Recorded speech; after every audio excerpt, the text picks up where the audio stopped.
et la gloire, l'exaltation et l'adoration, lui qui nous permet d'être encore là ce soir pour notre émission hebdomadaire du samedi soir, message unique sur la chaîne panafricaine Aoussa 7. Mesdames, Messieurs, bonsoir. C'est un grand plaisir pour nous de vous savoir une fois de plus nombreux pour notre réunion hebdomadaire. Aujourd'hui, nous allons parler des enseignements de Jésus-Christ selon les religions abrahamistes, telles que le judaïsme, le christianisme et l'islam. Quels sont ces enseignements? Sont-elles les mêmes dans toutes ces religions? Sinon, pourquoi? Nous allons en parler avec des spécialistes que j'ai sur mon panel, à savoir à ma gauche, Imam Mo.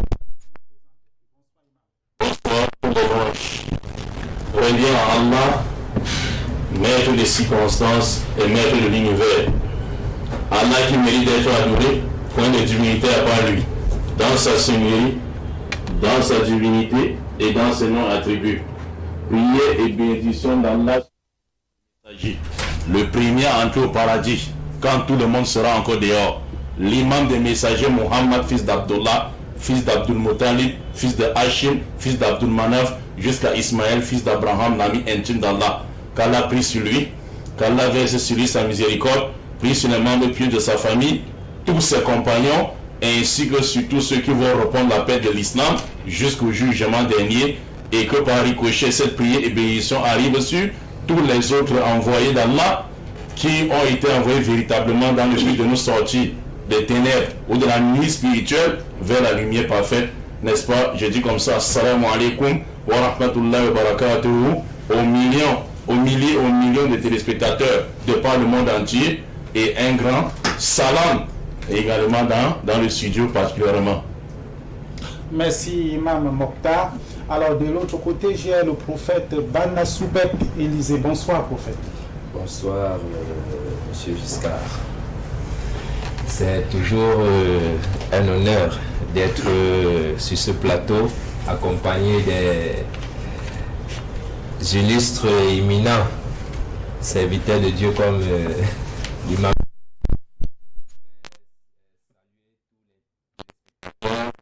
Tous les chrétiens qui nous suivent sur les différentes plateformes Facebook, YouTube. Un salut particulier à mon épouse ainsi qu'à mon pasteur, Esso Richard. Merci. Merci prophète. Alors, mesdames, messieurs, nous avons eu la grâce, je veux dire, d'avoir sur ce plateau des chrétiens et également des musulmans. Nous n'avons pas eu cette grâce également d'avoir un juif, tu crois déjà? Un juif, mais nous allons nous en contenter. Je vais comme ça me retourner du côté de l'imam Mokhtar. Imam Mokhtar, nous savons que les chrétiens sont les imitateurs de Jésus-Christ, d'où le nom christianisme. Alors, à ce niveau déjà, on peut croire qu'ils cherchent à marcher selon la volonté de Jésus-Christ. Je voudrais que vous, musulmans, beaucoup de personnes ne savent pas que le Coran parle également de Jésus-Christ. C'est pourquoi j'aimerais qu'avant de rentrer dans le sujet, que vous nous présentez Jésus-Christ dans le Coran. Alhamdulillah Rabbil Alamin. Mes chers frères, Jésus-Christ, que la paix d'Allah soit sur lui, est un messager d'Allah. Et dans le Coran, chapitre 3, mes chers frères, à partir du verset 34, sa grand-mère Anna, qui était une femme vertueuse, elle avait envie, n'est-ce pas, en passant un jour, elle a vu l'oiseau qui nourrissait, n'est-ce pas, son petit. Et avec son mari Joachim, ou bien encore Ali Imran, il n'avait pas d'enfant qui devait consacrer au temple. Et c'est là maintenant qu'il a imploré Allah de lui donner, n'est-ce pas, un enfant pour le consacrer au temple pour servir, n'est-ce pas, Allah. Et Allah lui a donné plutôt une femme, une fille, quoi. Or, la fille n'est pas comme le garçon, parce que le Coran dit, parce que le fait de dire que non, il y a la loi de l'égalité de sexe et satanique. Maintenant, Allah lui a donné une fille, et elle a dit, oh Allah, voilà que j'ai accouché plutôt d'une fille, et je l'ai nommée Marie. Et Marie qui veut dire servante du temple, Maria en arabe, ou encore Maria en grec, Maria, Mariam. Et c'est là maintenant, Allah a dit, oh Allah, comme j'avais déjà fait la promesse de garder ma fille pour le servir, mon enfant plutôt pour le servir du temple, Et elle va continuer à la laisser servir, n'est-ce pas, le temple. Et là, on a donné la charge à un prophète d'Allah qui s'appelait Zacharie pour s'occuper d'elle. Et il a dit, Wallah, je demande ta protection sur elle et sa descendance contre Satan le banni. Ça veut dire que Satan ne touche jamais ma fille et ce qui sortira d'elle. Maintenant, Allah a accepté, n'est-ce pas, son invocation et la plaça la grâce, n'est-ce pas, à Zacharie. Et chaque fois que Zacharie entre auprès d'elle, auprès de Marie au temple, il trouvait de la nourriture. Et il dit, Marie, d'où te vient cette nourriture? Et il dit, Allah, cela me vient d'Allah, et donne la nourriture à qui il veut, sans compter. C'est-à-dire les fruits et les nourritures hors saison. Et c'est là maintenant les prémices de miracle de celui qui devait venir, n'est-ce pas, par cette femme, par cette merveilleuse femme. C'est pour ça qu'Allah dit dans le Coran, chapitre 3, verset 42, elle est la femme la plus pieuse des mondes. Ce n'est pas seulement du monde visible, mais du monde même invisible. Ça, c'est une fois de plus que les chrétiens doivent reconnaître le Coran, puisque si c'est Mohammed qui avait écrit le Coran, il devait dire la femme la plus pieuse du monde doit être soit sa femme Khadija, ou bien encore sa mère, n'est-ce pas, Amina. Mais elle a dit, nous connaissons les conflits qui existaient entre les Arabes et les Juifs, mais ça n'a pas empêché que le prophète Mohammed dit la vérité en disant que la femme la plus pieuse du monde, selon le Coran, c'est Marie. Vous comprenez un peu. Maintenant, Allah l'a trouvé maintenant, n'est-ce pas, a envoyé l'ange auprès d'elle au verset 45. Nous sommes toujours à la sourate 3. Le même ange a été envoyé auprès d'elle. Pourquoi? Parce que quand Zacharie voyait les signes, les prémices de miracle chez Marie, elle a été au prix aussi de jalousie, la jalousie des prophètes. Ce n'est pas comme nos jalousies. Elle a dit, Allah, donne-moi aussi un enfant pur comme cette fille. Allah Azzawajal l'a donné, n'est-ce pas, Jean-Baptiste ou encore Yahya, alayhi salam. Vous comprenez un peu, Jean-Baptiste, les chrétiens l'appellent Jean-Baptiste, et dans l'islam, il est appelé Yahya, alayhi salam. Et c'est là maintenant que le même ange est venu maintenant chez Marie, dans le verset 45 de la sourate 3, pour l'annoncer, n'est-ce pas, la naissance de Jésus, en disant, son nom sera Al-Masih, c'est-à-dire le Messie, illustre ici-bas, et comme dans l'au-delà, est l'un des rapprochés d'Allah. L'un des rapprochés d'Allah et non Allah. Vous voyez un peu. Oui. Et voilà comment Jésus-Christ est venu, n'est-ce pas, de façon miraculeuse. Et sa mère a dit, comment aurais-je un homme alors qu'aucun homme ne m'a touché? Allah dit, il fait ce qu'il veut. Quand il décide une chose, quand il décide une chose, il dit seulement soit, et la chose est aussitôt. Allah l'enseignant l'écriture, la sagesse, et également la prophétie. C'est-à-dire Jésus n'apprendra chez personne. C'est Allah qui va l'enseigner. Bien, c'est ainsi que Jésus-Christ apparaît dans le Coran. Dans le Coran. Alors, prophète Élisée, voilà, on a une idée de comment Jésus-Christ arrive dans le Coran. À titre de rappel, dans la Bible également, comment ça se passe? Parce que j'ai entendu là la femme la plus pieuse. Le Coran reconnaît Marie comme étant la femme la plus pieuse du monde. Alors, j'aimerais bien qu'on me parle également de l'arrivée de Jésus-Christ dans la Bible. Ok. Il faut comprendre que l'arrivée de Jésus dans la Bible est d'abord prophétique. Lorsque vous prenez les prophéties d'Ésaïe 7 et dans Ésaïe 9, on nous annonce déjà que le Messie viendra par une vierge. Et cela maintenant, plus loin, trouve son accomplissement dans le Nouveau Testament. Dans le Nouveau Testament où la Bible nous dit que Marie fut enceinte par la vertu du Saint-Esprit. C'est-à-dire, voici de quelle manière Marie a reçu le Fils Jésus qu'elle a porté en son sein. C'est par le Saint-Esprit. Et quand elle a demandé à Gabriel comment ça va se passer, alors Gabriel lui a fait comprendre que le Saint-Esprit va te couvrir de son ombre et c'est ainsi que tu deviendras enceinte et lorsque tu enfanteras, tu donneras le nom de Jésus. Voilà un peu la petite historique sur Jésus-Christ dans la Bible. Bien. Alors, Imam Mokhtar, nous avons l'arrivée de Jésus-Christ dans la Bible. Alors, j'aimerais, premièrement, comment s'est passé le baptême de Jésus-Christ dans le Coran? Oui, alhamdulillah, mes chers frères. on voulait d'abord parler de l'identité de Jésus-Christ. Allez-y. Avant de parler de son baptême, mes chers frères.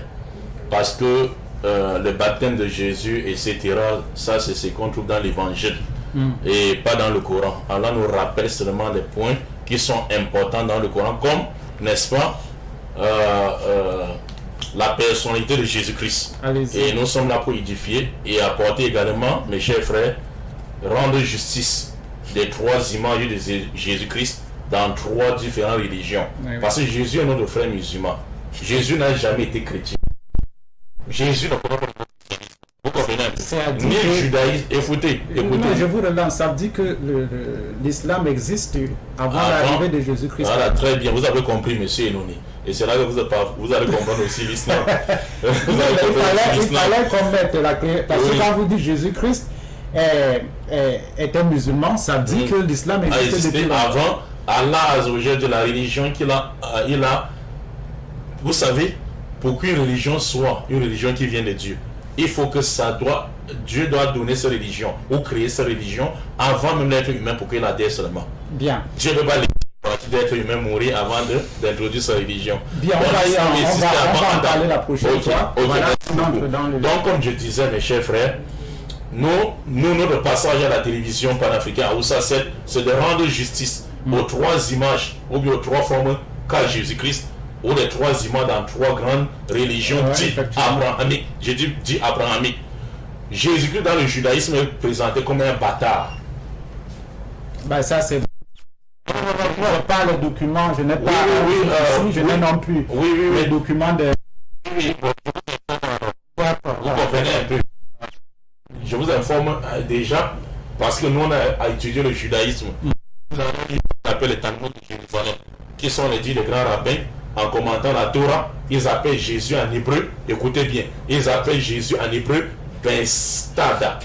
Ben Stada veut dire fils de la prostituée. C'est-à-dire sa mère serait prostituée pour la voir. Et le Coran a répondu à cette calomnie dans le Coran chapitre 4 verset 156. Allah dit les Juifs ont été maudits à cause de leur grave calomnie qui est présente à la personne de Jésus-Christ. Et la calomnie où le Coran fait allusion ici, c'est dit que Marie s'était prostituée pour avoir Jésus-Christ, que la paix d'Allah soit sur lui. Vous comprenez un peu.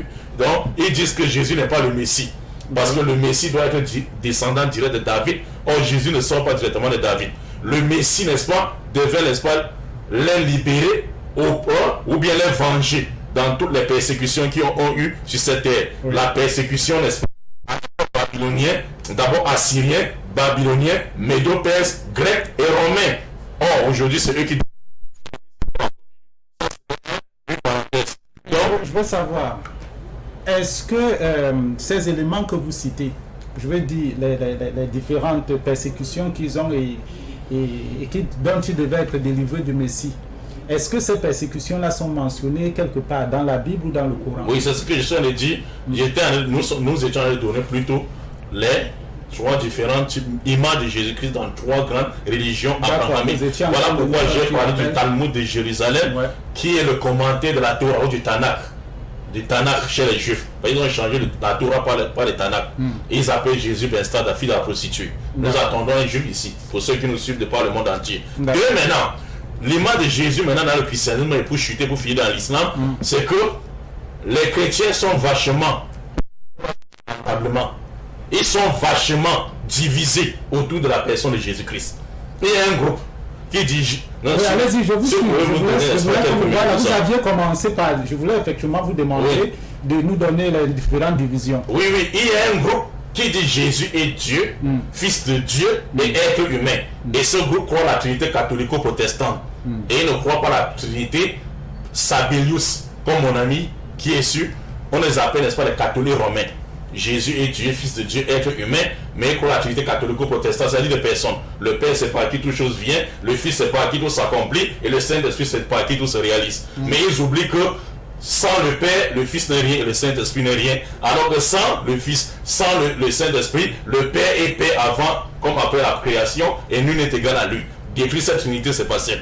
Deuxième, maintenant, il y a un deuxième groupe, qui est le groupe de mon ami Élisée, qui dit Jésus est Dieu, fils de Dieu, être humain, mais il ne croit pas à la Trinité catholico-protestante, mais il croit plutôt à la Trinité de fonction.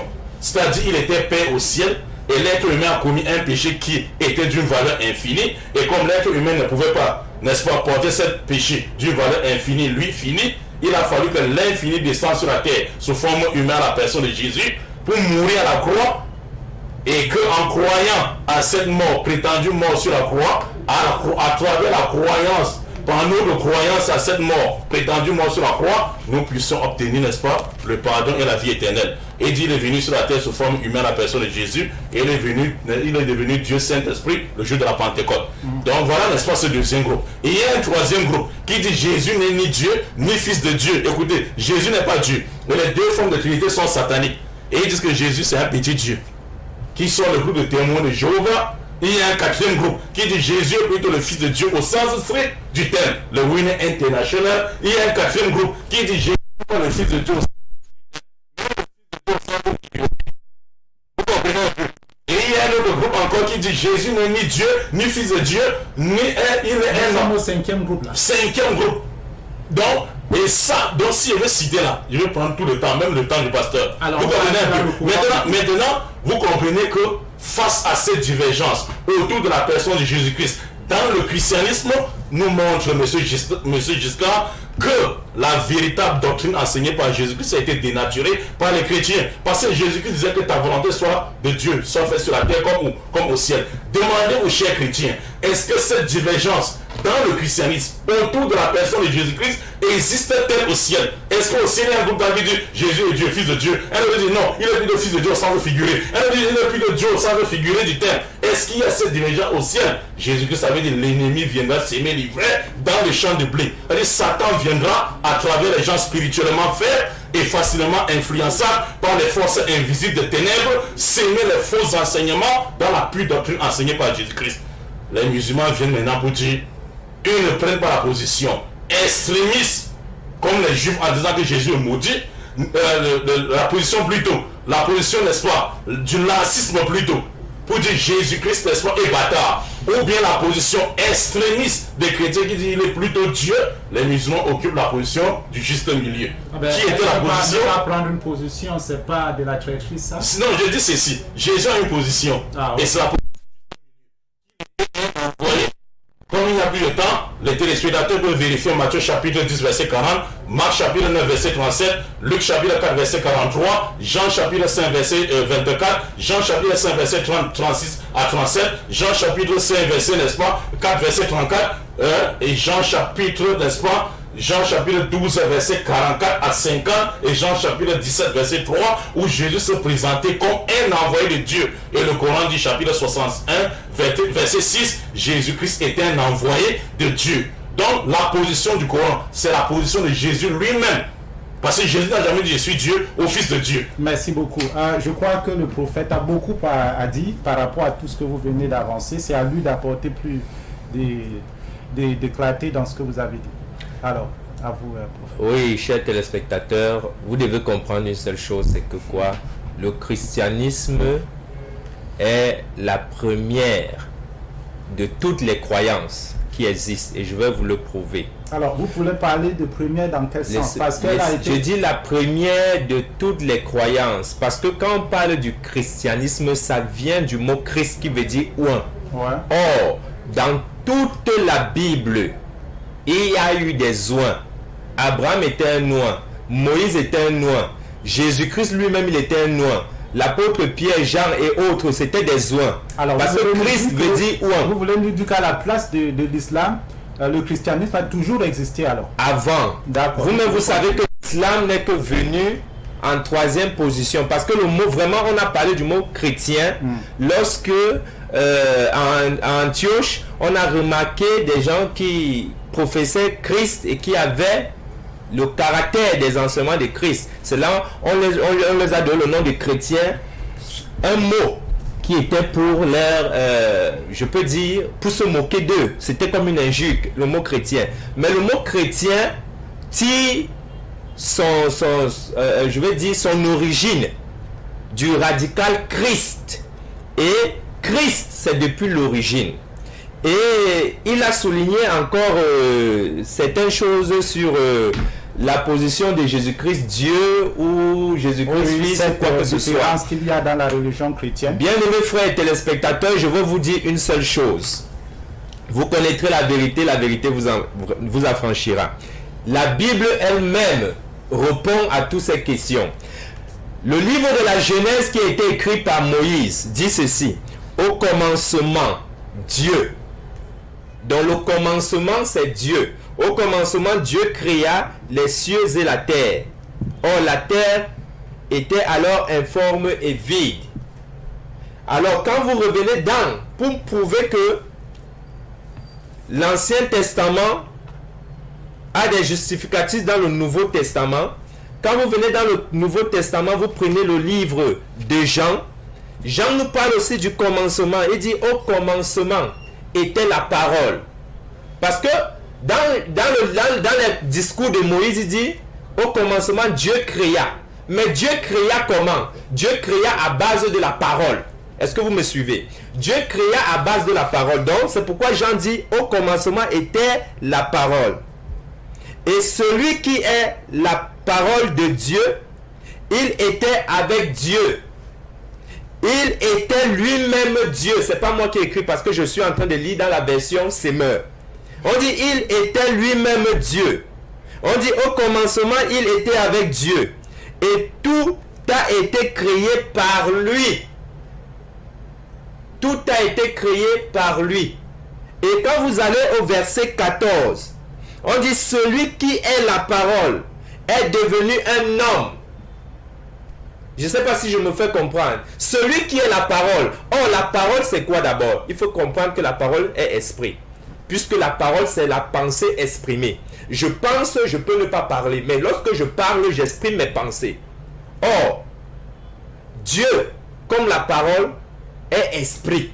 On ne peut pas dissocier l'homme de sa parole. On ne peut pas dissocier Dieu, Yahvé, de sa parole. Or, Jésus n'est que la parole manifestée de Dieu.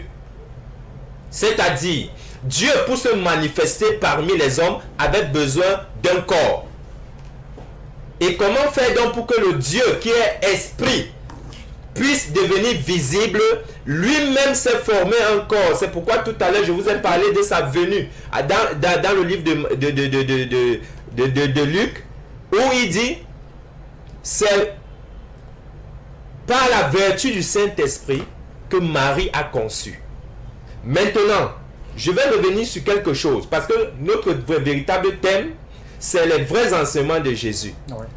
Imam Mokhtar a fui le thème du baptême.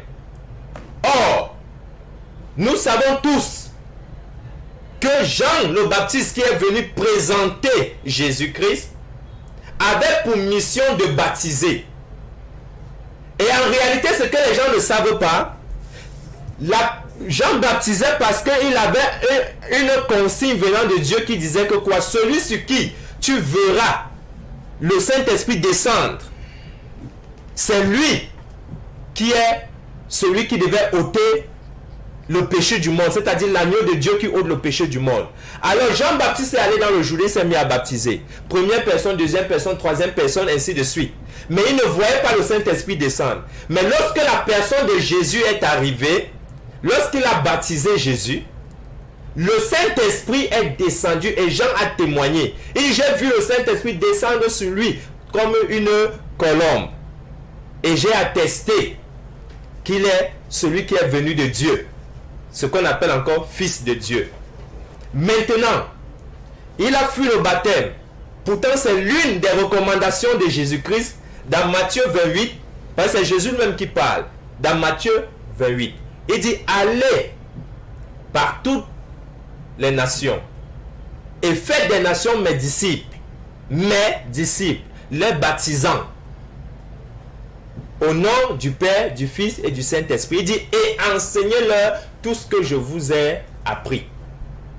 Donc, pour recevoir les enseignements de Jésus-Christ, puisque c'est de ça qu'on parle, il y avait d'abord une recommandation sur le baptême. Et je suis étonné de voir que mon frère Imam Mokhtar a fui ce pan-là. Je vais maintenant chuter, parce qu'il a dit quelque chose. C'est-à-dire, il dit que Mohamed avait a désigné Marie comme la femme pieuse. Il n'avait pas le choix en la désignant. Parce que nous, les chrétiens, nous reconnaissons que Marie était une femme pieuse. Mais il faut comprendre que la religion islamique, c'est une religion qui a voulu se greffer. Or, pour se greffer, vous allez voir de tout ce qu'il a dit, il ne va pas vous donner un enseignement que Jésus-Christ a donné dans le Coran. Il ne va pas vous donner ça. Mais la Bible a des pléthores d'enseignements. Je voulais m'arrêter sur ce qui que Jésus-Christ donne dans la Bible. Alors, je vous ai laissé assez évoluer. Je veux m'arrêter sur quelque chose qu'il a dit et qui me tient vraiment à cœur. Pourquoi autant d'incompréhension dans la religion chrétienne en ce qui concerne Jésus-Christ? Certains vont parler de bâtard, comme il a dit, c'est pas moi qui le dis. D'autres vont parler du Père, du Fils. Enfin, vous avez compris ce qu'il a dit. Je voulais vraiment que vous essayiez d'apporter un peu plus de clarté dans ça. Ce que je vais vous dire simplement, c'est parce que les gens s'écartent de la saine doctrine. C'est quoi la saine doctrine? La saine doctrine, c'est cette parole, ce livre que Dieu nous a donné, que ce qui est la Bible. Et lui seul a compris. Toute personne, toute personne qui lit la Bible ne pourra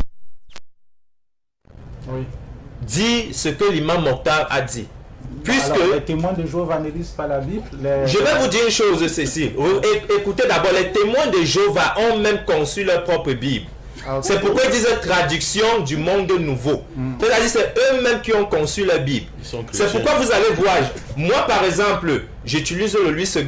Mais aujourd'hui, je me suis aventuré dans le livre Le Semeur. Pourquoi? Parce que en réalité, il n'y a pas de différence. Que je prenne même le livre Tob, que je prenne même le livre d'Abi, vous allez voir que je vais dire... Je vais simplement de la Bible, il faut le dire au téléphone. Oui, ce sont des traductions de la Bible, mais en réalité, les langages diffèrent, mais c'est la même pensée.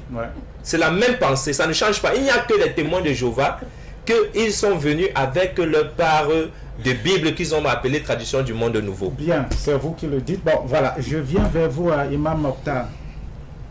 Vous avez fui le baptême. Mais c'est ça qui me faisait rigoler.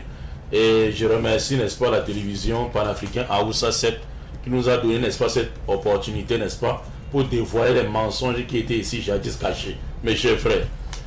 Et vous savez, le prophète Mohammed est venu après de longues années pour édifier ou encore pour montrer la vérité que les chrétiens ont cachée depuis des années, les juifs. Vous comprenez un peu? Et ça c'est normal. Le pasteur dit, je commence même par le baptême, que Imam Mokhtar a fui le baptême. Non, le baptême c'est quoi? Le baptême de Jésus, c'était quoi? Le baptême, Élisée vous dit ceci, que le baptême, c'est la nomination de Jésus comme son Dieu. Pourtant, puisque on ne peut pas fuir même Iblis, même Satan. Combien de fois les petits pasteurs autoproclamés? Mes chers frères, je dis ici, mes chers frères, Jésus-Christ, quand il se faisait baptiser, dans Matthieu chapitre 3, versets 16 à 17, la Bible dit, une voix se fait entendre du ciel. Celui-ci est mon fils bien-aimé. Et nous avons montré le sens du mot fils ici. Fils de Dieu. Ici. Fils de Dieu. C'est la Bible qui parle de Jésus. C'est la Bible qui parle de Jésus. Qu'est-ce que le Coran dit ceci. Le Coran dit ceci. Allah a choisi Jésus-Christ. Parce que le mot baptême, c'est un mot qui a été introduit par l'Église catholique romaine. Je voudrais pas entrer dans beaucoup de choses qui vont dépasser l'encadrement. C'est important parce que les téléspectateurs comprennent. Donc ça, Allah a choisi Jésus-Christ. Il n'y a pas eu un baptême. C'est ça le choix. C'est ça qu'ils appellent baptême. Ah, ok. C'est-à-dire, quand Allah choisit un messager, il l'inspire, l'envoie. Et ils appellent ça baptême. Voilà pourquoi quand quelqu'un même devenir chrétien chez eux, il dit il va le frapper dans l'eau pour l'ordre d'un scénario pour le causer la tête. Vous comprenez? Et Jean-Baptiste, non, écoutez. Jean-Baptiste avait cette mission. C'était pas la mission de Jésus. C'était la mission de Yahya.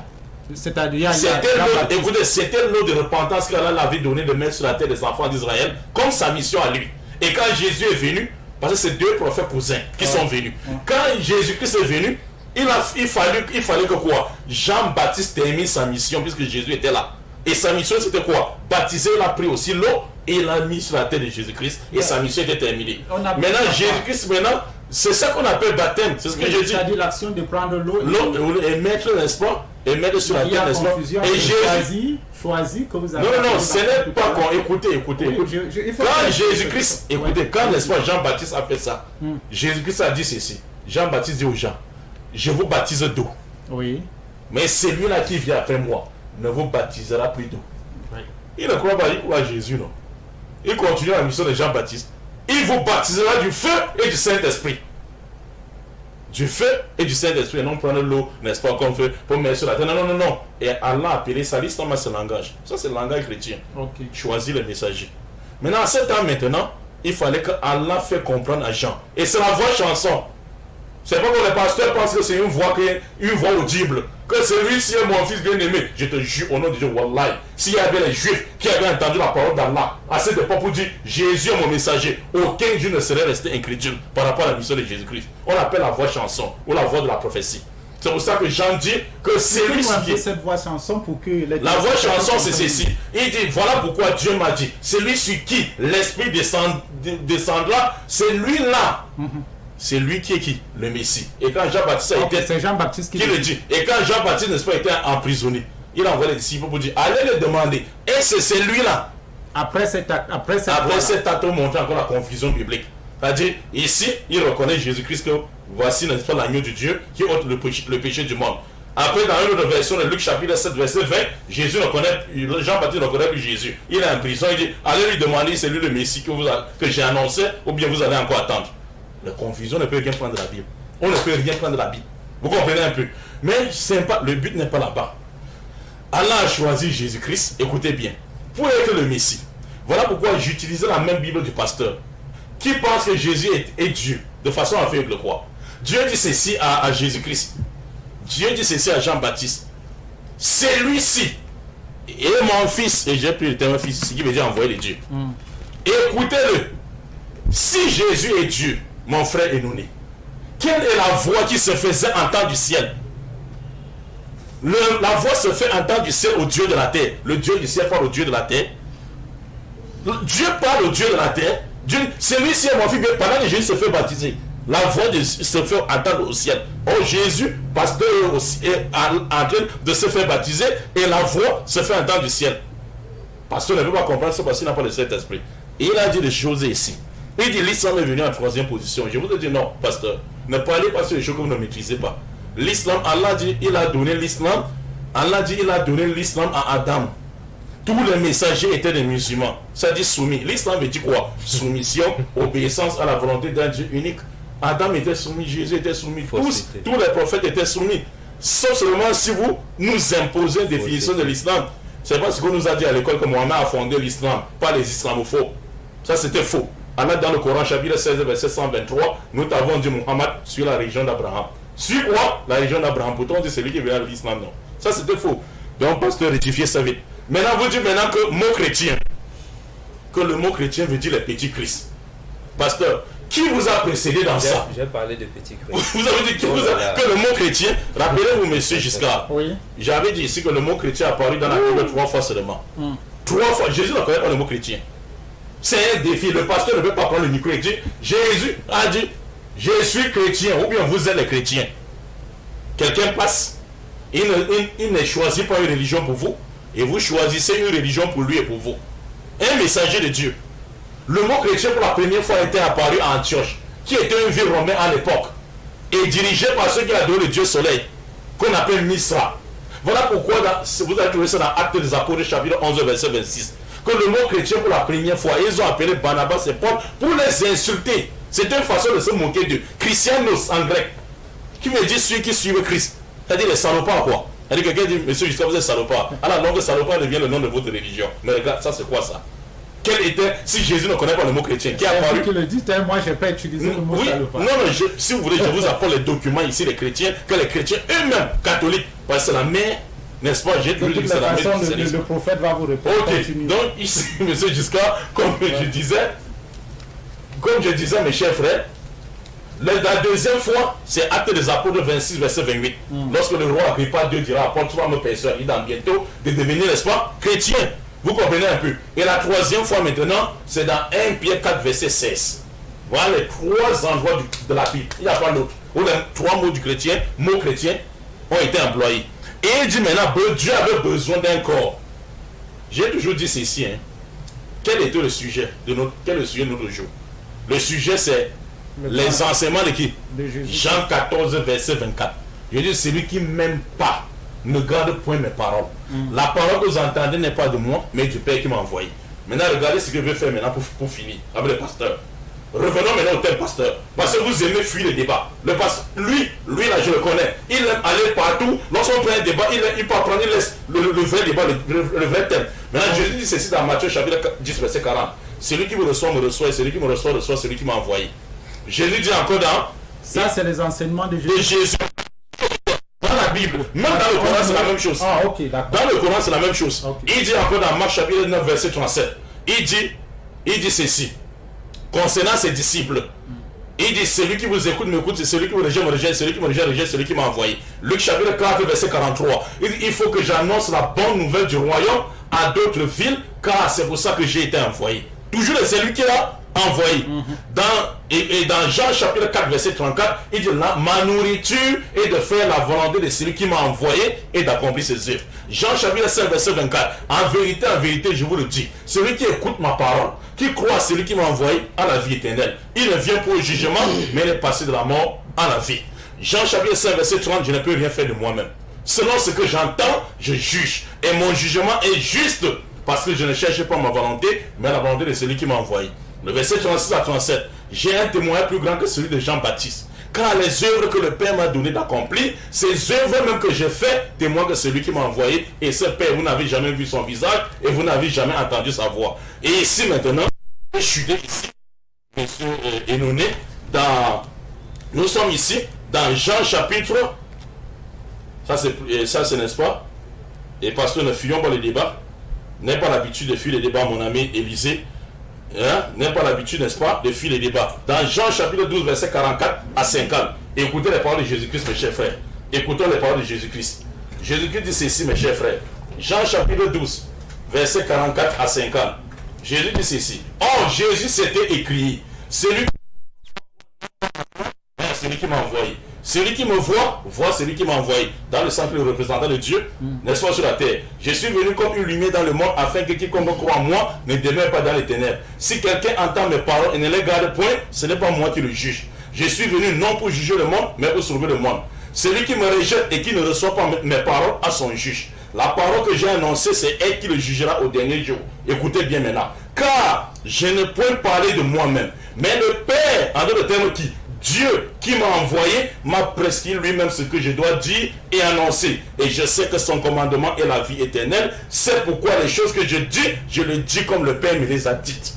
Maintenant, pasteur Élisée, montrez que Jésus ment ici en disant qu'il n'est pas un envoyé de Dieu, vous nous rassurez que dans le Coran, on retrouve également ces... Chapitre 66, verset 6. 61 verset 6. وَإِذْ قَالَ عِيسَى ابْنُ مَرْيَمَ يَا بَنِي إِسْرَائِيلَ إِنِّي رَسُولُ اللَّهِ إِلَيْكُمْ مُصَدِّقًا لِمَا بَيْنَ يَدَيَّ مِنَ التَّوْرَاةِ وَمُبَشِّرًا بِرَسُولٍ يَأْتِي مِنْ بَعْدِي اسْمُهُ أَحْمَدُ.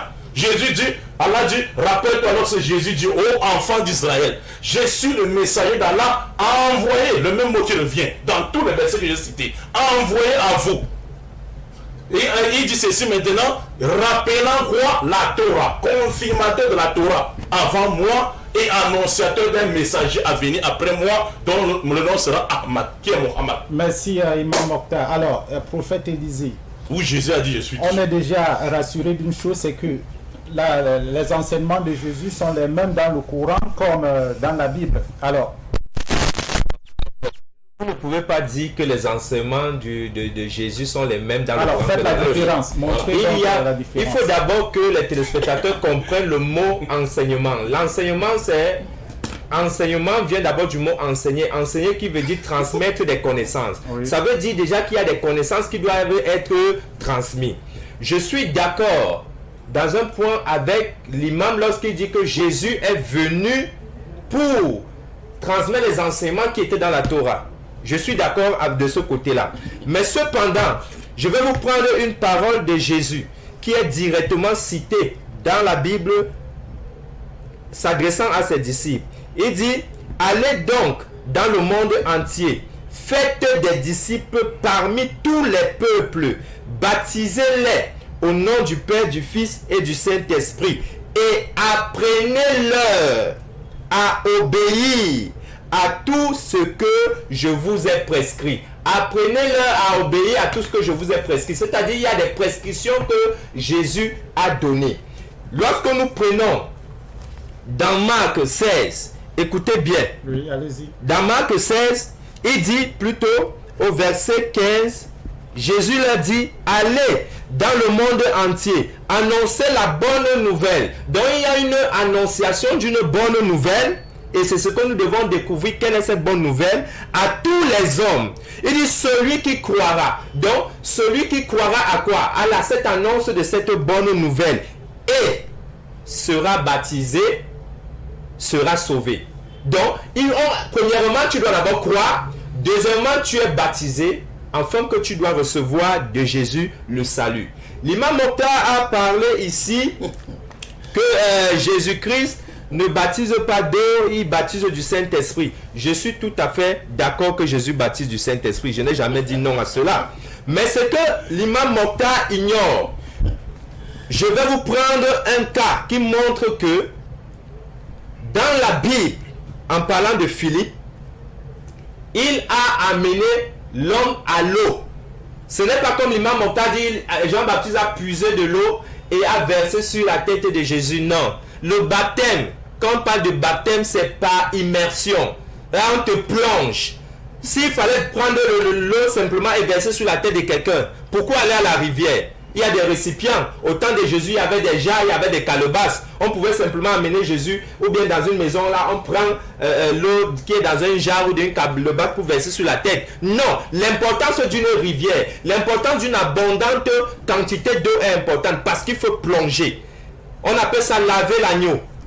Maintenant, écoutez, dans Acte chapitre 8, verset 34, l'Éthiopien demanda à Philippe, explique-moi, s'il te plaît, de qui est-il question? Parce qu'il lisait déjà, il faut que je dise aux téléspectateurs, l'Éthiopien lisait le livre d'Ésaïe. Est-ce de lui-même que le prophète parle ou de quelqu'un d'autre? L'Éthiopien demande à Philippe, est-ce Ésaïe parlait de lui-même ou est-ce Ésaïe parlait de quelqu'un d'autre? Alors nous allons écouter la réponse de Philippe. Alors Philippe prit la parole en parlant de ce texte, lui annonça la bonne nouvelle de Jésus. Il a commencé à donner les enseignements de Jésus à cette personne. En continuant leur route, parce que au fur et à mesure qu'ils avançaient, ils étaient en train de lui annoncer la bonne nouvelle de Jésus. Il arrivait près d'un point d'eau. Alors, le dignitaire s'écria, il dit, voici de l'eau. Qu'est-ce qui empêche que je sois baptisé? Donc, pour être baptisé, il faut de l'eau. Ce n'est pas comme l'imam Mokhtar prétend. Pour être baptisé, il faut de l'eau. Il dit, qu'est-ce que j'attends pour être baptisé? Qui était une consigne de Jésus-Christ qui a dit, annoncez la bonne nouvelle et celui qui croira doit être baptisé. Philippe a annoncé la bonne nouvelle à l'Éthiopien, il a cru. Et l'Éthiopien lui a dit, mais voici de l'eau. Qu'est-ce que tu attends pour être baptisé? Il dit, si tu crois de tout ton cœur, tu peux être baptisé. Oui, répondit le dignitaire ou encore l'Éthiopien. Je crois que Jésus-Christ est le Fils de Dieu. Aussitôt, il donna l'ordre d'arrêter le char. Philippe et le dignitaire descendirent tous deux dans l'eau. Et Philippe le baptisa. Ils sont descendus dans l'eau. Donc, l'imam Mokhtar ne peut pas fuir le baptême parce que le baptême, c'est l'un des enseignements de Jésus. C'est ce que nous parlons. Et je dis simplement que Jésus n'avait pas simplement le baptême comme enseignement. Il avait beaucoup de baptêmes. Il avait beaucoup d'enseignements. L'un des enseignements de Jésus, c'est l'amour. L'un des enseignements de Jésus, c'est le pardon. L'un des enseignements de Jésus, c'est l'humilité. Il y en a beaucoup. Nous allons en venir.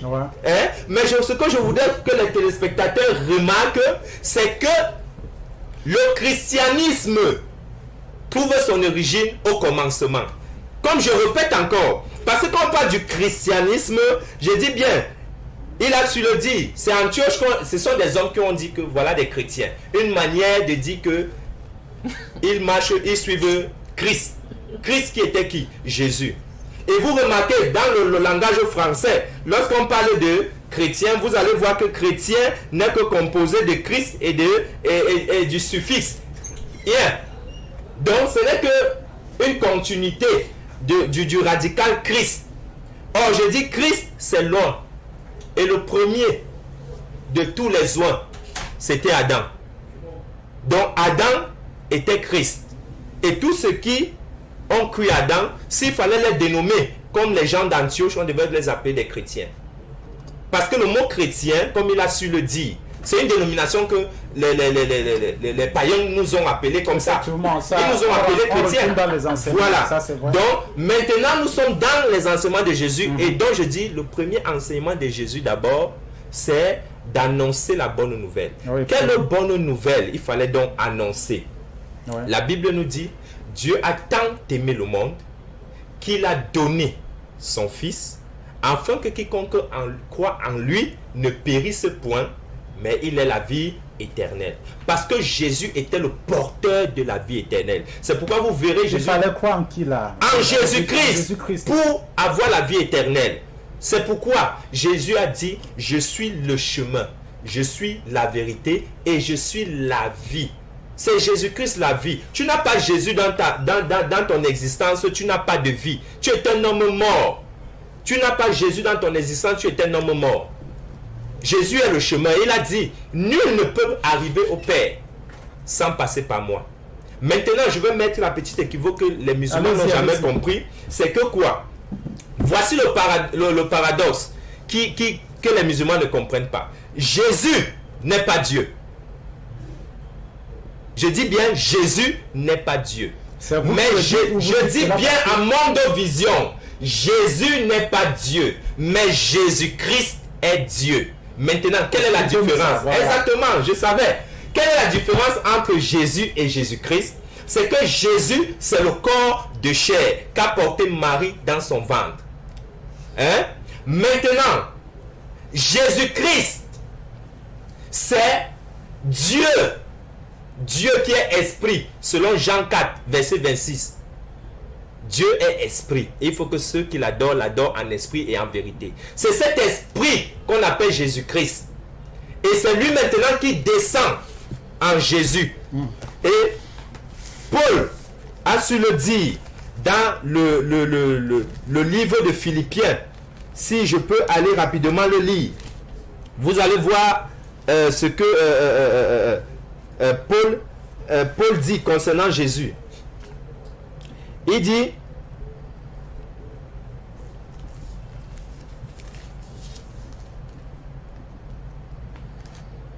allez-y. Oui. Philippiens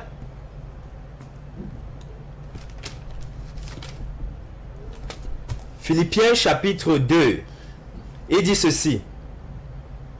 N'avez-vous pas trouvé dans le Christ un réconfort, dans l'amour, un encouragement par l'esprit, une communion entre vous? N'avez-vous pas de l'affection et de la bonté les uns pour les autres? Rendez donc ma joie complète. Tendez à vivre en accord les uns les autres. Et pour cela, ayez le même amour, une même pensée et tendez au même but. Ne faites donc rien par esprit de rivalité ou par un vain désir de vous mettre en avant. Au contraire, par humilité, considérez les autres comme plus importants que vous-même. Et que chacun regarde non à ses propres qualités, mais à celles des autres. Tendez à vivre ainsi entre vous, car c'est ce qui convient quand on est uni à Jésus-Christ. Là, vous nous prouvez que Jésus-Christ est Dieu, alors, dans ce texte? Non, ce n'est pas pour vous prouver que Jésus-Christ est Dieu, c'est pour vous prouver, je parle ici des enseignements. Voilà, pour nous prouver que les enseignements de Jésus nous amènent à vivre comme Jésus lui-même, dans l'amour, la considération de l'autre, le pardon réciproque, l'humilité. Voilà les valeurs que Jésus nous a inculquées. Merci, prophète Élisée. Mesdames, messieurs, nous allons prendre une pause avec une page en couleur et nous vous revenons derrière.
il retombe au commencement était la parole était avec Dieu, la parole était Dieu.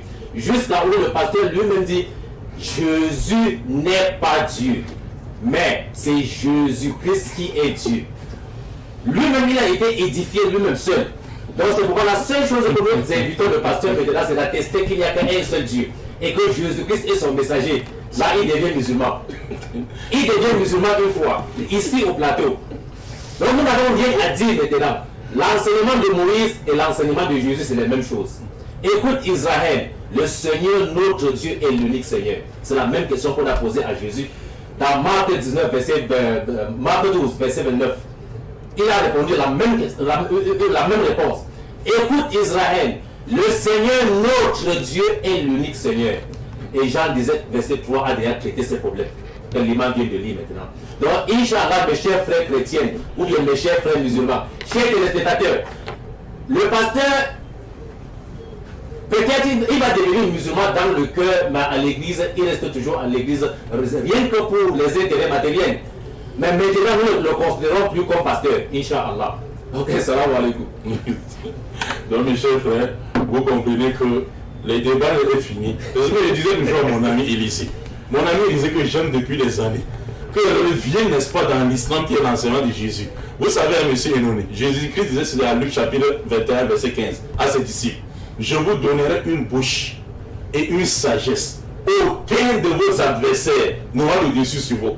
Sur le plan argumentaire, personne ne peut ça. Il a dit, le seul passage qu'il a utilisé, c'est que Jésus a dit à ses disciples, allez dans tout le monde entier et baptisez-les au nom du Père, du Fils et du Saint-Esprit. Ceux qui réunissent la Trinité aujourd'hui, comme les témoins de Jéhovah, ils lisent la même Bible. Vous savez, c'est comme quelqu'un vous envoie ici à la télévision, à vous ça. Nous sommes 3 ici au plateau.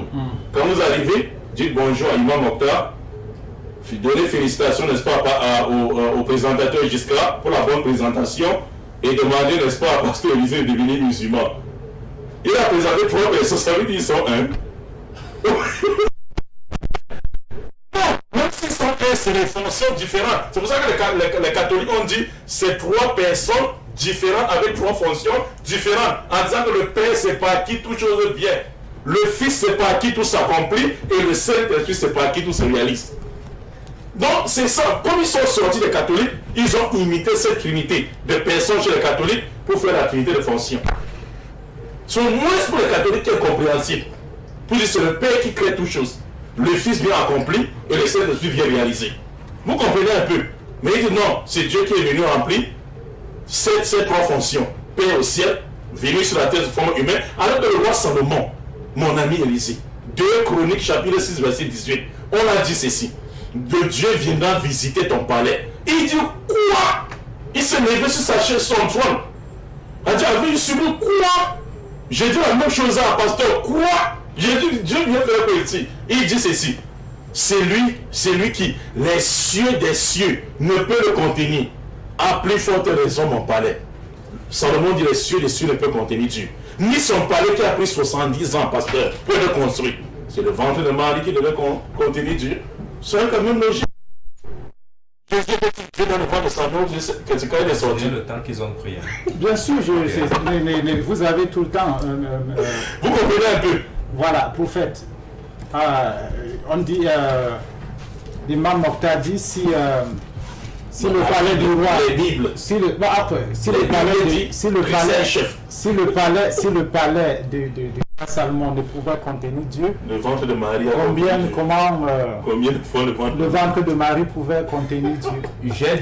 Je dis ceci, hein, et tous les téléspectateurs me suivent. La compréhension musulmane est vraiment erronée.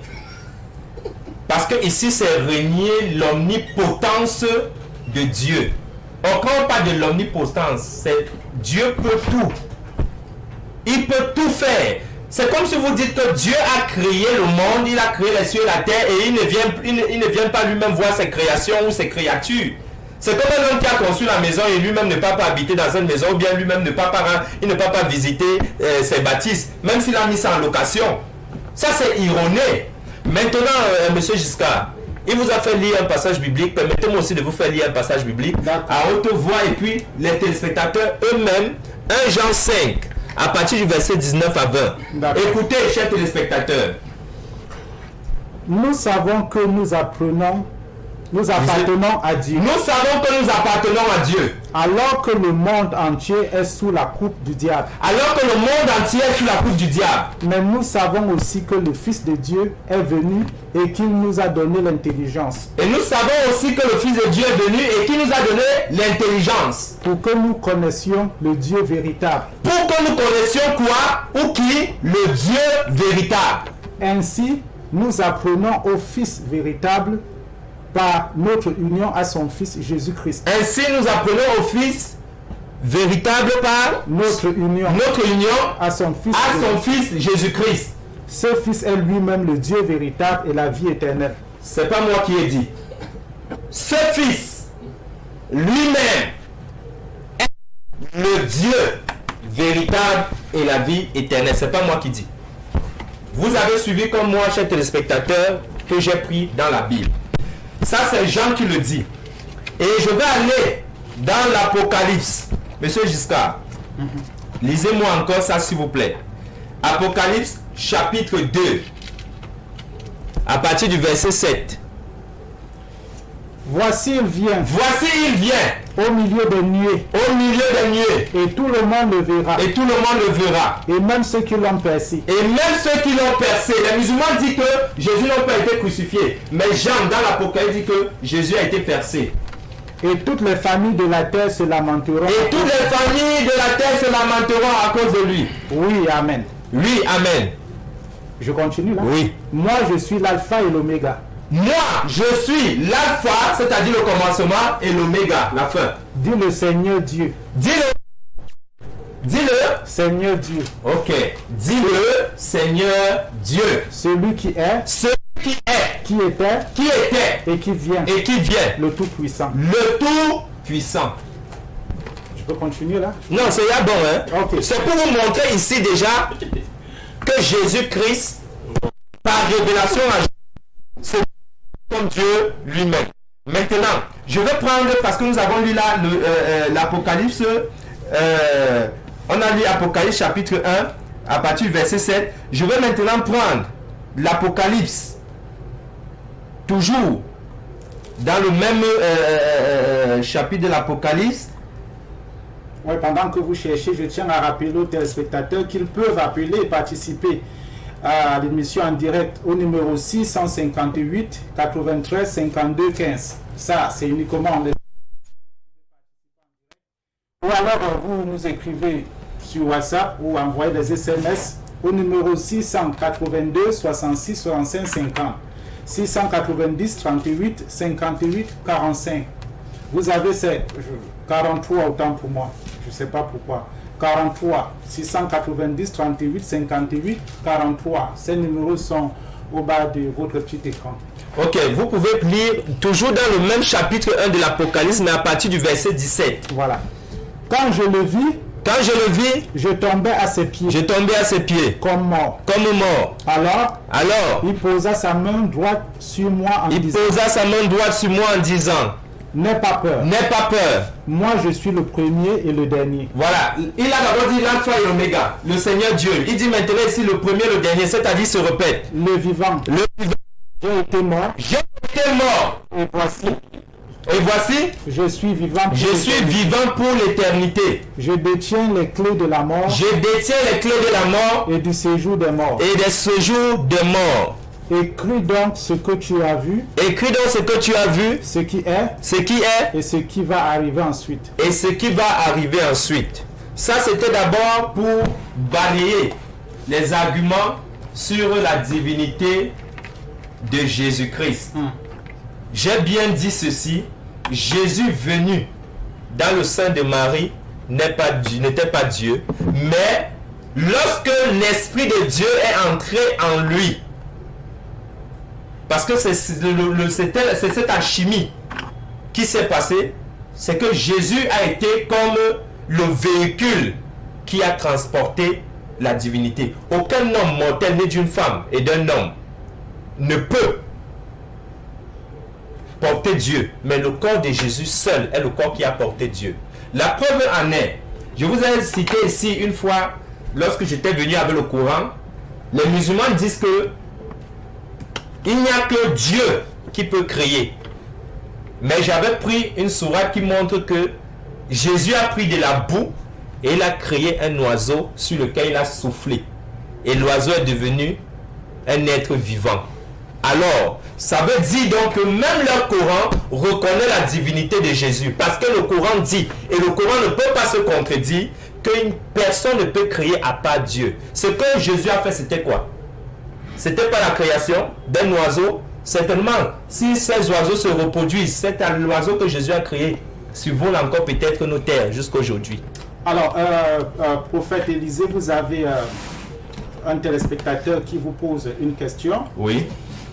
Il dit bonsoir pasteur, prophète, sur le plateau. Il dit où est-ce que la prophétie de Genèse 18, verset 18 se réalise? En outre, où est-ce que Ismaël est devenu une grande nation? Il dit s'il vous plaît, répondez-moi sincèrement.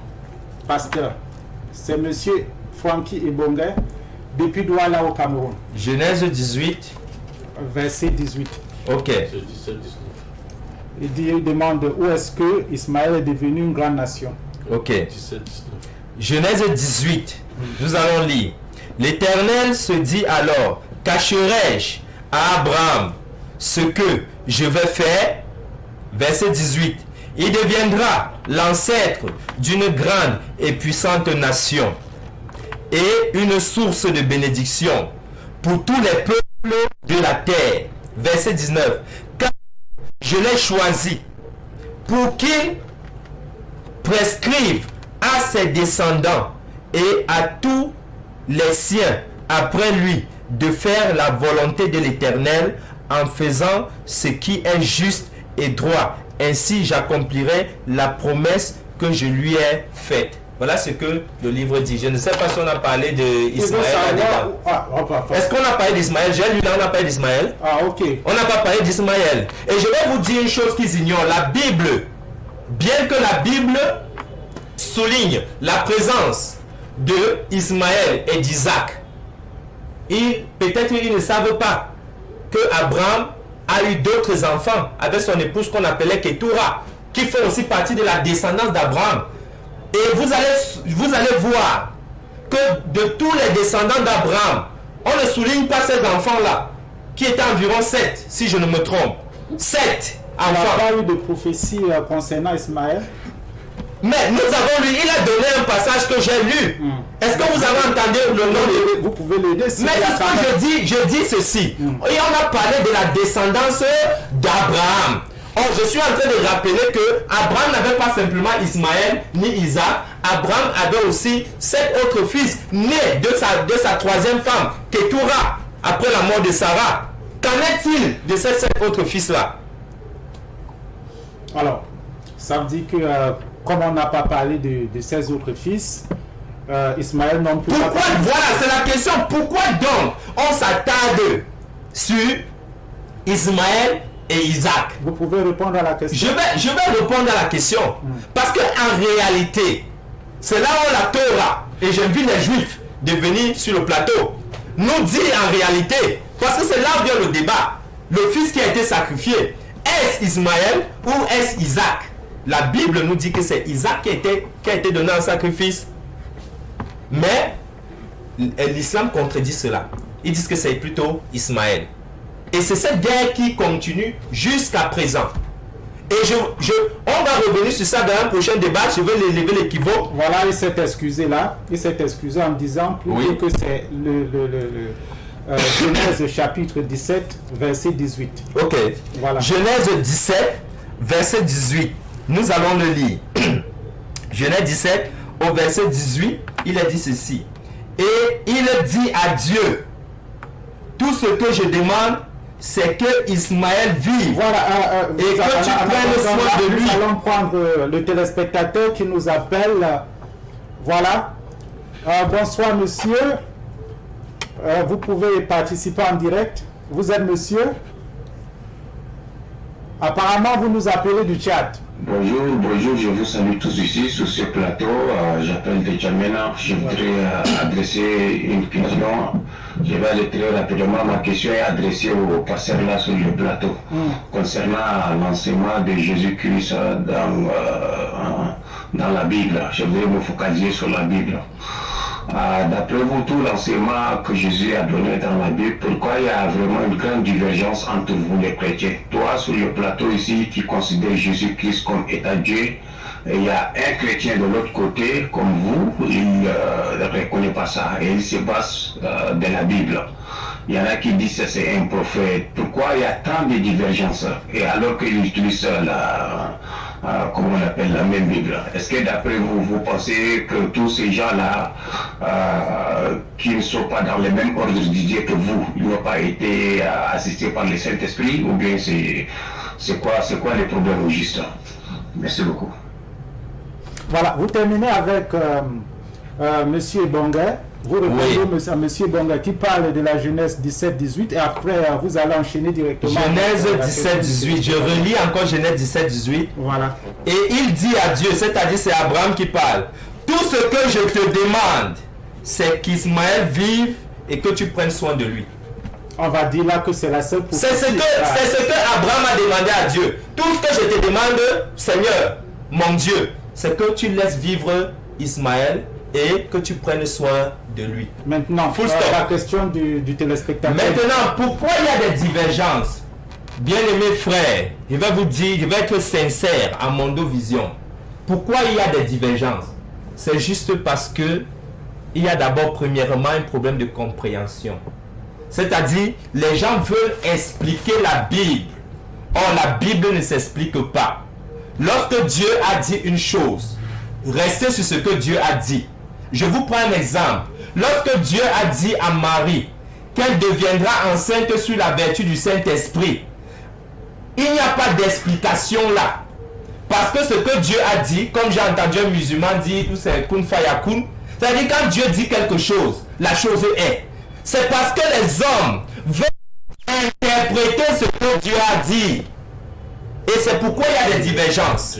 Or, moi, je ne vous présente que ce que les Écritures disent. Je ne viens pas avec mon interprétation. C'est pourquoi, quelque part, j'ai demandé à notre frère Giscard de lire lui-même ce passage qui disait que ce fils-là est le Dieu véritable. C'est pas moi qui ai écrit.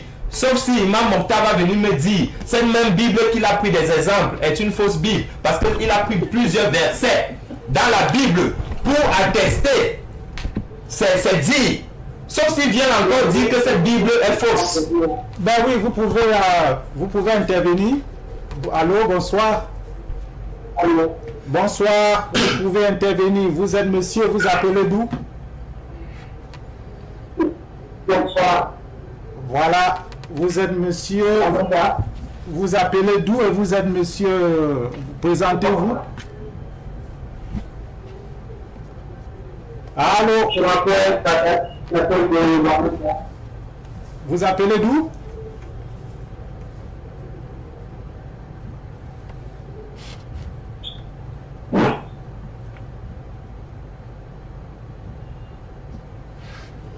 Bien, je crois qu'on a un problème avec le téléspectateur en ligne là. Je vais me tourner vers l'imam Mokhtar. Vous avez également des questions, imam.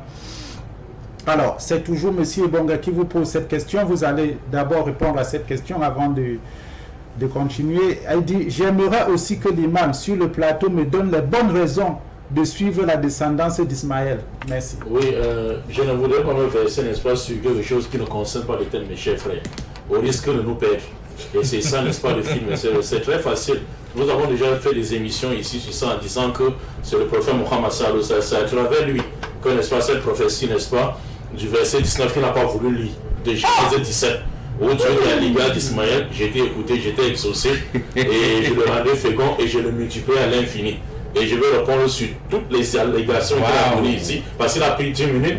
Je disais ici avec n'est-ce pas, mon élève de frère et Abou Faïd, que le pasteur doit suivre, s'il vous plaît, ça recommence, s'il vous plaît, comportons-nous, n'est-ce pas? J'ai dit, ne nous passons pas le patricien spirituel, la fois passée, je l'ai dit.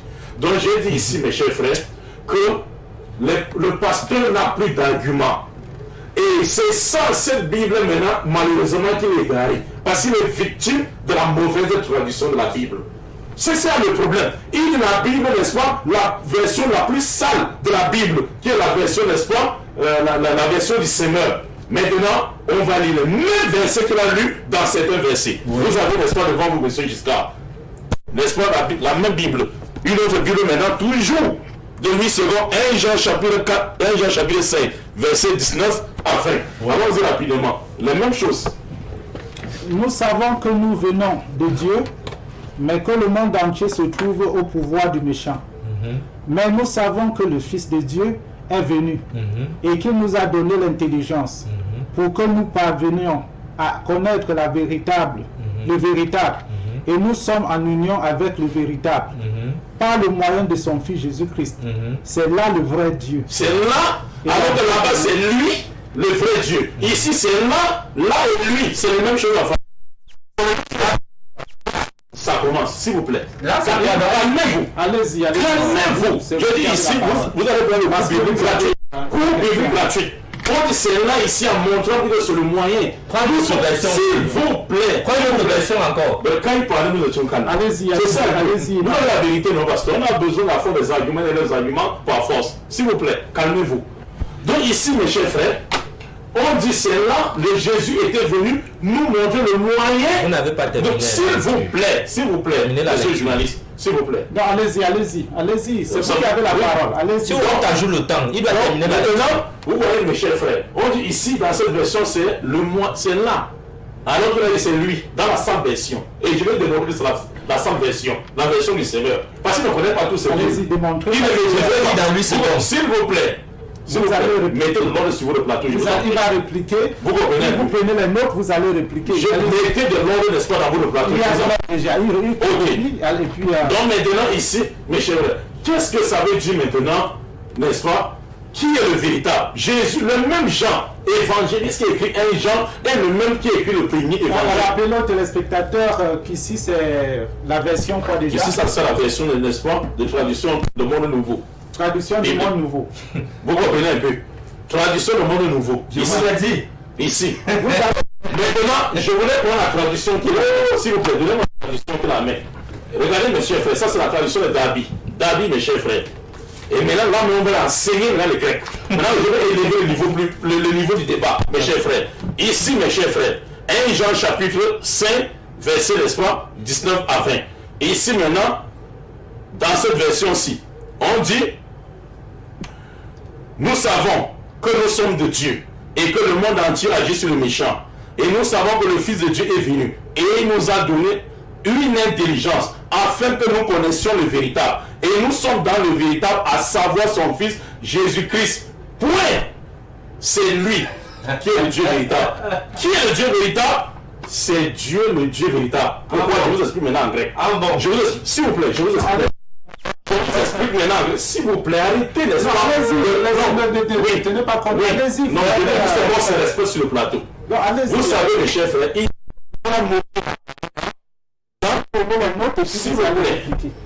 y a 3 mots.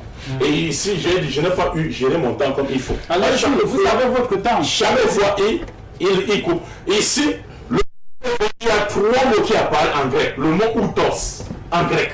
Parce qu'il ne veut pas dire le grec. C'est pour ça que je ne vais pas humilier en prenant la Bible du grec. Le mot outos qui est le véritable. Le premier dit, nous savons que le Fils de Dieu est venu nous faire connaître le véritable. Écoutez bien. Outos, nous sommes dans le véritable. 2, outos, il dit c'est lui maintenant. Or, style de langue grecque, lorsque 3 mots viennent dans une même phrase, 3 mêmes mots, même dans la langue française, il y a ça. Pour la répétition, si on a évité, écoutez, si on a, c'est l'éviter, si on a utilisé le premier, le deuxième, le troisième, on ne peut plus utiliser. On va utiliser quoi? Maintenant, le pronom. C'est-à-dire il, ou bien le pronom personnel qui renvoie à la chose. Je ne sais pas, monsieur Giscard, je ne sais pas si vous comprenez. Voilà, je vais vous couper un peu parce que nous avons un téléspectateur qui appelle là. Ils sont prioritaires parce qu'il doit participer. Alors, monsieur, bonsoir. Il nous appelle de la Côte d'Ivoire. Bonsoir, monsieur, et puis vous pouvez contribuer. Allô? Allô? Salam alaikum wa rahmatullah. Imam Mouktar à tous les téléspectateurs. Je dis salam au pasteur aussi. Moi, je m'appelle Suleiman. Je suis en Côte d'Ivoire. Je voudrais poser une question au pasteur au niveau de divinité de Jésus-Christ. Le pasteur a dit tout à l'heure là que c'est les gens qui viennent expliquer la Bible. Si la Bible est claire elle-même. Donc, moi, je voudrais demander au pasteur de lire Jean 20, verset 17. Lorsque Jésus-Christ a déclaré qu'il monte vers son Dieu. Le pasteur n'a qu'à nous expliquer. Jésus-Christ a été un Dieu. Il monte vers quel Dieu encore? C'est clair. Donc, c'est cette petite question que je voulais poser. Merci à vous. Voilà. Non, Voilà. il prend les notes. Écoutez. Vous avez la parole, monsieur. Non, qu'est-ce que j'ai Vous prenez les notes, fait? vous Attends, allez qu'est-ce que j'ai répondre fait? après. Qu'est-ce que Allez-y. j'ai dit? Qu'est-ce que j'ai fait? J'ai dit ceci. Oui. Que dans les Grecs, parce que le Nouveau Testament est écrit en grec, j'ai dit il est victime de la fausse traduction. On ne peut pas dire véritable. Non, même dans la langue française, celui qui a utilisé les figures de style, ça ne peut pas exister comme ça là. Nous savons que le Fils de Dieu est venu nous faire reconnaître le véritable. Nous sommes dans le véritable Dieu. On pouvait lui dire, c'est lui le véritable Dieu. Mais oui, c'est lui qui l'envoie à qui? Au véritable Dieu. C'est pour ça que Jean dit dans Jean 17, 3, Jésus dit, la vie éternelle consiste pour eux à te connaître, toi le seul véritable Dieu, et celui que tu as envoyé Jésus-Christ. Le véritable n'est pas Jésus, c'est Dieu. Il dit maintenant, Apocalypse. Maintenant, donne-moi ta Bible, mon frère. Donne-moi ta Bible, donne-moi ta fausse traduction biblique, s'il te plaît. Donne-moi ta fausse traduction de la Bible, n'est-ce pas, du Seigneur. Il a dit Apocalypse voulait dire que Jésus est Dieu. On a écrit Apocalypse, montré, même comme la pasteur, n'est-ce pas, sur une fausse traduction, je veux que vous lisez, n'est-ce pas, Apocalypse 1.1, dans sa fausse traduction biblique. Apocalypse 1. Verset 1. Le verset 1. Voilà, je vois. Cette révélation de Jésus-Christ. Cette révélation, autant pour moi, Dieu l'a confiée à Jésus-Christ pour qu'il montre à ses serviteurs ce qui doit arriver bientôt. Et Jésus-Christ, en voyant son ange, l'a fait connaître à son serviteur Jean. Vous avez compris? Révélation. Cette Bible, qui est une fausse traduction, Seigneur, vous a montré que Jésus-Christ était Dieu dans certains endroits, et dans cet endroit il dit révélation, l'Apocalypse qu'il a lu, et qui s'appuie sur le verset 7 et 8. C'est ce que je vais expliquer. Le verset 7 et 8. Je vais faire la même chose pour vous. Et vous allez voir, chaque fois que vous avez peur, je vais répliquer. Vous comprenez un peu. Donc maintenant, on dit ici révélation de Jésus-Christ que Dieu lui a donné. Dieu lui a confié. Si Dieu lui a confié, pasteur, si vous ne cachez pas la vérité, vous expédiez gratuitement les gens en enfer. Quel Dieu l'a confié alors que lui est le Dieu? Ça c'est un. Il dit maintenant, Jésus a dit je suis l'alpha et l'oméga, le premier et le dernier. Si Jésus a dit ça, ça veut dire que Jésus devient Dieu. Frère, nous savons que, regardez comme j'ai pris l'exemple de 1 Corinthiens 11 verset 3. L'apôtre Paul dit ceci. Je veux cependant que vous sachiez que l'homme est le chef de la femme, Christ est le chef de l'homme et Dieu est le chef de Christ. Un de mots. Chef, mais avec 3 dimensions différentes et 3 explications différentes. Comment? L'homme est le chef de la femme, il n'est pas le chef de Christ ni de Dieu. Christ est le chef de l'homme, il est le chef de l'homme, et le chef de la femme, il n'est pas le chef de Dieu. Et Dieu est le chef de Christ, il est le chef de Christ, de l'homme et de la femme. 3 mêmes mots, chef, mais avec 3 dimensions différentes et multidimensionnelles. Mais il ne connaît pas ça. Quand Jésus dit je suis l'enfer de l'oméga, ça veut dire que Jésus est devenu Dieu. Ça exprime votre ignorance et votre incapacité de comprendre ni les Grecs, les Hébreux, et même utilisé dans la Bible. Ça c'est Dieu, c'est parce que ce débat-là, c'est pas à ton niveau, et il disait, c'est pas à ton niveau. Et il dit, Jésus n'était pas Dieu dans le ventre de Marie, mais Jésus est devenu Dieu pendant le baptême. Je vous ai dit ici, il y avait le frère Marois, donc Dieu devient Dieu. Parce que si Dieu devient Dieu, Dieu était quoi avant de devenir Dieu? Regardez comment vous expédiez gratuitement. Ce n'est pas gratuit. Parce que vous payez l'enfer, le billet d'avion, pour aller en enfer sans embouteillage. Avec la dîme que vous payez à l'église. Donc quelqu'un vous dit ici, mes chers frères, quand Dieu est devenu Dieu, c'est-à-dire quand Marie a couché Jésus, il n'était pas Dieu. Mais le jour du baptême, Jésus est devenu Dieu. Dieu devient Dieu, il était quoi avant d'être Dieu? Pasteur. Maintenant, il dit encore que Jésus a créé l'oiseau dans le Coran. Et là maintenant, s'il vous plaît, patientez. Si vous cherchez la vérité, un seul argument ne suffit, 1000 ne suffiront jamais pour celui qui poursuit sa passion. Ici, Coran chapitre 5, mes chers frères, il dit, Coran chapitre 3, verset 49, le pasteur dit ceci. La fois passée est venue avec le même verset, que Jésus, n'est-ce pas, a créé l'oiseau. Mes chers frères, comme il a créé l'oiseau, il devient le créateur. Regardez mes chers frères, s'il vous plaît, nous sommes dans le Coran. Oui. Et il a menti dans le Coran. Et ici, la Bible demande d'être juste. Jésus sera le messager aux enfants d'Israël. Je veux que vous lisez. C'est à quel niveau ça? Ici, nous sommes au verset 49. Coran chapitre 3, verset 49. Et il sera messager aux enfants d'Israël. Et leur dira, en vérité, je viens à vous avec un signe de la part de votre Seigneur. Pour vous, je forme de la glace comme la figure d'un oiseau. Puis je souffle dedans. Et par la permission d'Allah, cela devient un oiseau. Pourquoi il n'a pas cité la permission d'Allah? Parce qu'ils sont habitués à cacher la vérité. Et si ça c'est un miracle même que la Bible ne dit pas.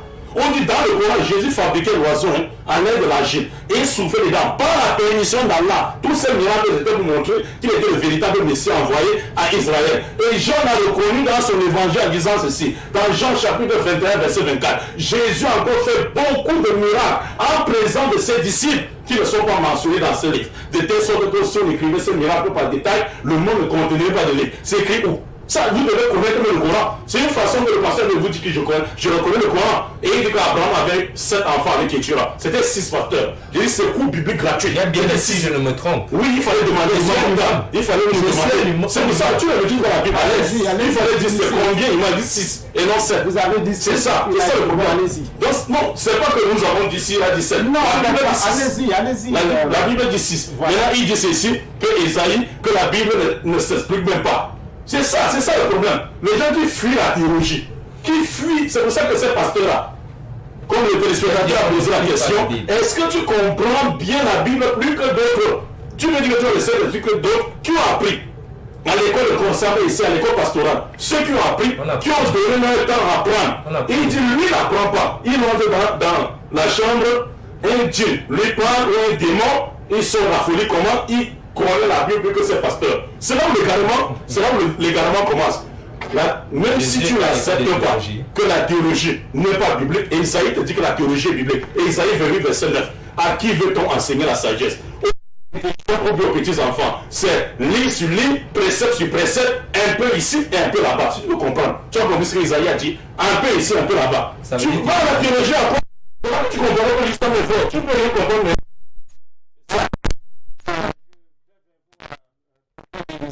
Vous avez beaucoup de questions. Hein? Oui, Voilà, je vais répondre d'abord par des questions qui m'ont déjà été posées. Oui, vous commencez là par les questions. Et je veux que c'est vous-même qui le lisez. Jean 14 à partir du verset 7. Voilà. Votre cœur ne se trouve. Non, à partir du verset 7. À partir du verset 7. Oui. Si vous me connaissiez. C'est Jésus qui parle. Il dit si vous me connaissiez. Vous connaîtrez aussi mon Père. Vous connaîtrez aussi mon Père. Et dès maintenant. Et dès maintenant. Vous le connaissez. Vous le connaissez. Et vous l'avez vu. Vous l'avez vu. Je vous rappelle, chers téléspectateurs, qu'on ne voit pas quelque chose qui est invisible, mais on voit quelque chose qui est visible. Continuez, frère. J'étais là où? Oui. Où là? Voilà. Oui, verset 8. Philippe lui dit. Seigneur, montre-nous le Père. Montre-nous le Père. Et cela nous suffit. Et cela nous suffit. Jésus lui dit. C'est Jésus qui parle. Il y a si longtemps. Que je suis avec vous. Et tu ne m'as pas connu. Ah, il n'a pas dit tu n'as pas connu le Père, mais il dit tu ne m'as pas connu. Continuez. Celui qui m'a vu. A vu le Père. Comment dis-tu, Philippe? Montre-nous le Père. Ne crois-tu pas que je suis dans le Père et le Père est en moi? Vous avez vu là où il y a le Père? Le Père est en lui. Continue. Lis la suite. Les paroles que je vous dis. Je ne les dis pas de moi-même. Et le Père qui demeure en moi. Le Père qui demeure où? Écoutez, qui ne vous trouble pas. Le Père qui est où? Qui demeure où? En moi. Donc le Père était en Jésus. J'ai dit ça depuis le commencement. Pas de lui-même. C'est lui qui fait les œuvres. C'est le Père en Jésus qui fait les œuvres que Jésus faisait. Et pas Jésus. Il revient à l'islam. Je continue? Allez-y. Ok. Croyez-moi, je suis dans le Père. Et le Père est en moi. Croyez du moins à cause de ses œuvres. Ok, c'est bon. Croyez au moins à cause de ses œuvres. Remarquez, il y a eu le verbe demeurer. Prenez votre dictionnaire. Il dit le Père demeure. Le Père demeure en moi. Or, Or, écoutez bien ceci. Écoutez bien ceci. Le Père demeure en moi. C'est-à-dire ceci, que le Père était en Jésus. J'ai bien dit au départ. Jésus dit, Dieu est esprit. L'esprit qui est Dieu demeurait en Jésus, le corps. Je pense que j'ai répondu pour la divinité. Seconde question. Voilà, la seconde question, il dit, s'il vous plaît, pasteur, répondez, expliquez-moi. Jean 27. C'est le testamenteur a demandé. Je m'appelle Dieu qui vaut le Dieu, vers mon Père qui vaut le Père. Je crois que vous, bon, il dit, je crois que vous devriez laisser un peu du temps à Imam Mokhtar. Je crois qu'on le fait déjà assez. Vous m'avez laissé parler. Nous vous laissons assez de temps également. Une question pour le pasteur. Jésus-Christ est Dieu pour lui. Jean 16, verset 17 à 14. Jésus-Christ dit, je vais auprès de mon Père. Est-ce comme question, c'est monsieur Bouba Elay. Ok. Ça veut dire, je vais toujours me répéter. Ce que les téléspectateurs qui m'écoutent ne comprennent pas, je vais prendre simplement la loi du contenant et du contenu. C'est-à-dire quand vous allez à la boutique, par exemple, philosophie. Vous voulez une bouteille d'eau. Ce n'est pas l'eau qu'on vous donne en main, mais c'est la bouteille qu'on vous donne. Alors, prenez Jésus de Nazareth, l'homme qui est né de Marie, comme cette bouteille. Et l'eau qui est à l'intérieur, c'est ça qui représente Dieu. Dieu était à l'intérieur de Jésus. C'est pourquoi Jésus a dit dans le verset que je venais de dire que le Père qui demeure en moi, le Père est en moi et moi je suis en le Père. En d'autres termes, je suis dans la pensée du Père. Ce que je vous dis ne vient pas de moi. Ce que je vous dis, c'est ce que j'ai écouté. Le Père dit et je le répète simplement. Le problème avec les téléspectateurs, c'est qu'ils n'arrivent pas à dissocier l'homme, Jésus et Dieu. J'appelle à la conscience des téléspectateurs qui me posent des questions. Ils n'arrivent pas à dissocier Jésus, l'homme, et maintenant Dieu, l'esprit. Alors, nous savons, même vous qui êtes là, vous qui êtes là, chers téléspectateurs, vous qui êtes là, vous savez que en vous, votre corps charnel, il y a un esprit. Maintenant, si vous confirmez que dans votre corps charnel, il y a un esprit, sachez donc que dans le corps de Jésus, l'esprit qui était dans ce corps-là, c'était Dieu. C'est pourquoi, je vais vous dire, aucun homme sur la terre, même pas Mohamed, n'a ressuscité de lui-même. Mais Jésus-Christ a ressuscité. Aucun homme n'a ouvert les yeux des aveugles. Mais Jésus seul a ouvert les yeux des aveugles, a fait marcher les paralytiques. Pourquoi? Parce que c'était Dieu en lui qui opérait ces choses. Bien, nous allons continuer avec les questions, comme je le disais, parce que les téléspectateurs, il faut les honorer. C'est monsieur Mohamed Abouala qui dit de lui expliquer le Jean chapitre 5, verset 30. Jean chapitre 5, le verset 30. Voilà. Nous allons lire ensemble. Le verset 30 dit ceci. Je ne puis rien faire de moi-même. Selon que j'entends, je juge. Et mon jugement est juste. Parce que je ne cherche pas ma volonté, mais la volonté de celui qui m'a envoyé. Mais bien aimé, c'est tout à fait clair. Bien aimé, c'est tout à fait clair. Je ne fais que me répéter qu'il y a l'homme Jésus et l'esprit qui habitait l'homme Jésus. Un homme est guidé par son esprit. Par exemple, moi qui vous parle là, ce n'est pas le corps qui vous parle, mais c'est l'esprit qui est dans ce corps qui vous parle.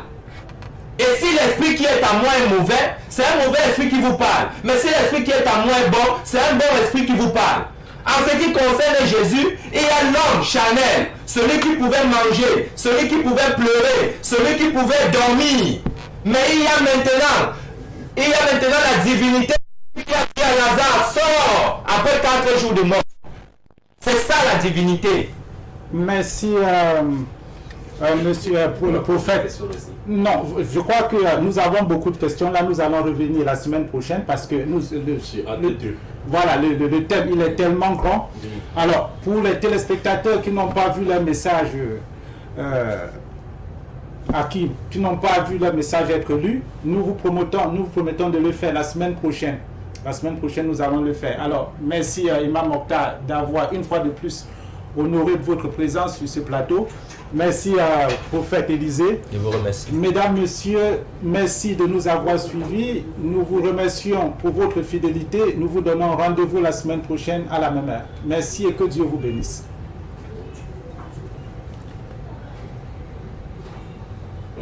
Alors, vous allez vous donner une accolade parce que nous débattons, c'est tout simplement pour la vérité, pour révéler la vérité, mais nous restons des frères. On demande, n'est-ce pas, pasteur? Alors, vous donnez cette accolade fraternelle-là. Mesdames, Messieurs, c'est tout simplement des débats intellectuels. Nous ne sommes pas là pour nous faire. Alors, avec Dieu, il n'y a pas de guerre. Je crois que, comme on l'a dans l'habitude, l'islam, pour prendre les religions de paix. Merci une fois de plus d'avoir honoré de votre présence. La semaine prochaine, s'il plaît à Dieu. Bonsoir.